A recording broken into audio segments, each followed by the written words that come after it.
Ça y est, t'as tout donné, Brian? Tu vas me trouver si tu me cherches.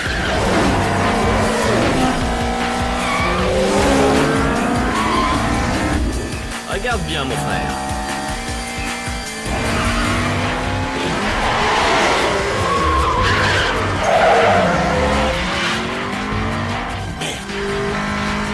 Pour ta pomme, je peux te dire que c'est que le début. C'est de la frime! C'est ce qu'on appelle l'école au connards, ça, mon petit frère.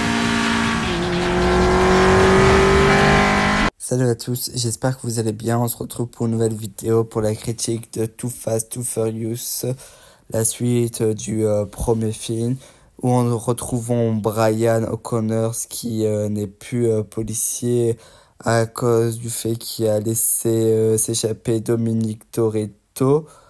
Mais la police a encore un petit travail à lui demander à Brian O'Connor. Et pour ce faire, ils ont besoin de Brian et d'un autre pilote, car en gros, ils essaient de traquer un gars qui fait du blanchissement d'argent, qui s'appelle Veron. Et en gros, il veut des chauffeurs Veron, et il va organiser un petit travail à faire, et les meilleurs pilotes seront pris, voilà. Alors c'est pour ça qu'ils ont demandé à Brian s'il voulait bien faire ce travail, et s'il fait ce travail, son casier sera blanchi, et la police a décidé que ce sera un autre policier qui va l'aider, sauf que ce policier s'y connaît rien en voiture.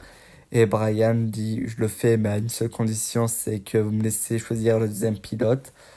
Et il va choisir son ami d'enfance, Roman Pierce, qui a un peu une tête brûlée, fonce et tout. Il faut savoir que Roman Pierce en veut à Brian. En gros, il s'est fait arrêter par la police, il a pris 3 ans de prison. Et il pense que c'est de la faute de Brian, car au moment où il s'est fait choper par la police, Brian devenait policier en même temps. Alors il pense que c'est de sa faute, il l'a pas aidé du tout. Du coup, Roman Pierce en veut. Bon voilà, ils vont rejoindre Véron et tout. Ils vont faire la petite enquête que Véron a demandé. Voilà, Brian et Roman vont gagner, sauf que la police va débarquer au même moment. Du coup, Brian comprend qu'en gros, il y a plein de mochards dans la voiture. Il va demander à Tej s'ils peuvent bien, dans son garage, à quelqu'un qui s'appelle Jimmy, je crois, s'ils peuvent bien enlever tous les mochards, mais pas possible, aller blinder de mochards dans tout, il y a plein de micros, c'est-à-dire que la police saura où vont Brian et Roman.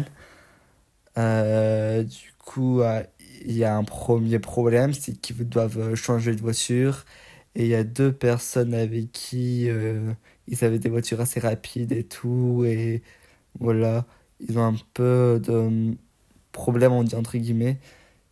Et du coup, Brian décide de faire une course. Et en gros, ils vont faire une course. C'est 2 mecs qui s'appellent, je sais plus comment, mais Roman donne des surnoms à ces mecs.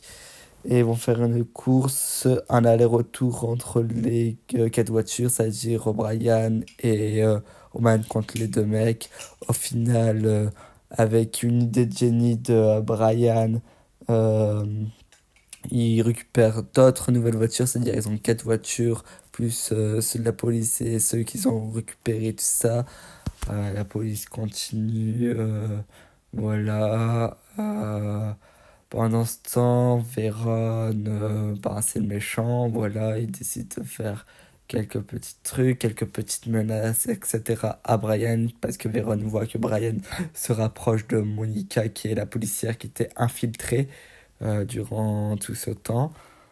Et ensuite, Monica va apprendre qu'en gros, Véron va décider de tuer Brian et Roman dans le jour suivant, quoi, voilà.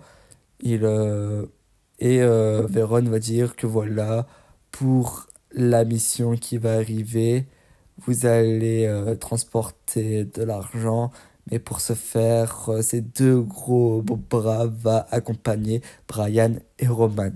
Du coup, voilà, ils vont l'accompagner et juste avant ça, Brian et Roman ont préparé un plan pour s'en sortir parce qu'il y a la police qui allait les suivre et tout tralala. Et évidemment, ben, ils veulent faire à leur manière. Le jour J arrive, tout ça. Brian et Roman avec les méchants font la route, ils exécutent le plan, ils vont chercher l'argent, etc. Pendant ce temps, la police les suit derrière, mais ils n'arrivent pas à choper les garçons. Et il y a un autre groupe de police qui pense que c'est à Véron que va se trouver Véron. Au final, Véron n'était pas bête. Il savait que la police allait l'attendre. Du coup, voilà, il n'était pas au lieu de rendez-vous, au lieu où la police l'attendait. Voilà, la police poursuit sur Brian et Roman. Et à un moment donné, ils se rendent dans un garage. Et là, t'as la police qui ont encerclé l'endroit et t'as des milliers de voitures qui sortent. C'est un bordel monumental. T'as des milliers de voitures, mais ça permet à Brian et Roman de s'éjecter. Ensuite, Roman, avec le plan prévu, décide d'éjecter le gros bras de Véron, c'est-à-dire que voilà, Roman a éjecté le gros bras de Véron, et quand Brian vient de faire ben, le deuxième gros bras de Véron, il dit qu'on va à un certain endroit, et ça surprend Brian parce que cet endroit-là, il n'y a pas de arrivant. Voilà. Et voilà, il continue. Brian arrive à l'endroit, il y a Véron qui l'attend, et il dit ça à Monica que voilà, elle a fait l'erreur, et du coup, il comprend. Et il dit de descendre Brian. Au moment où Brian allait mourir, Roman arrive en sauvant Brian. Ensuite, après avoir mis KO les deux gros bras qui avaient Brian et Roman décident avec la voiture de Brian de s'envoler parce que Véron avait pris un bateau et s'enfuyait, de s'envoler parce qu'il a dit que si Véron voyait un hélico, il allait tuer Monica. Brian et Roman s'envolent, ils atterrissent sur le bateau. Et là, retournement de situation, le méchant qui se fait avoir, et du coup, Brian et Roman et Monica s'en sortent vivants correctement, et Véron, voilà, il va se faire attraper par la police, etc. Bon, au final, Brian et Roman décident de rendre les 6 sacs bloqués d'argent, leur, leur casier est clean, il n'y a plus rien dans leur casier. Et c'est la fin de ce film. Et évidemment, juste Roman qui avait pris quelques argent et ils n'ont pas tout rendu en soi, mais ils n'ont pas pris beaucoup non plus. Voilà, c'est la fin de l'histoire. Maintenant, je vais passer à la critique. Pour moi, ce film est le meilleur Fast and Furious de ces 10 films. C'est certes, on voit pas Vin Diesel, etc. C'est une suite cool, sympathique. Pour moi, c'est le film où il y a le prime de Brian O'Connor. Et c'est là, pour moi, il est le plus fort. Déjà que dans le début, on a une première course et on a Suki qui va aider Brian lors du film. Et elle dit, oh merde, c'est Brian. C'est-à-dire que maintenant, Brian a une bonne popularité, tout le monde le connaît. Voilà, il sait que c'est pas n'importe qui. Et voilà.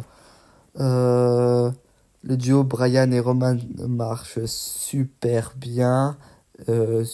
Juste assez dommage que après dans les autres films, on a fait passer Roman pour un mongol. Voilà, c'est juste un petit détail qui peut chiffonner, mais sinon voilà. La grosse force de ce film, c'est que on a un film plaisant à voir et voilà, ça se passe encore bien. C'est pas non plus une histoire incroyable, mais on a un film cool avec un méchant un peu mieux que Tran lors du premier film, mais sinon il est sympathique. Pour moi, c'est le meilleur film de la saga. C'est lui qui me fait le plus plaisir quand je regarde ce film. Et voir la tête de Golemon de Paul Walker, ça me fait toujours plaisir, etc. Merci d'avoir suivi cette critique. On se retrouve prochainement pour la suite.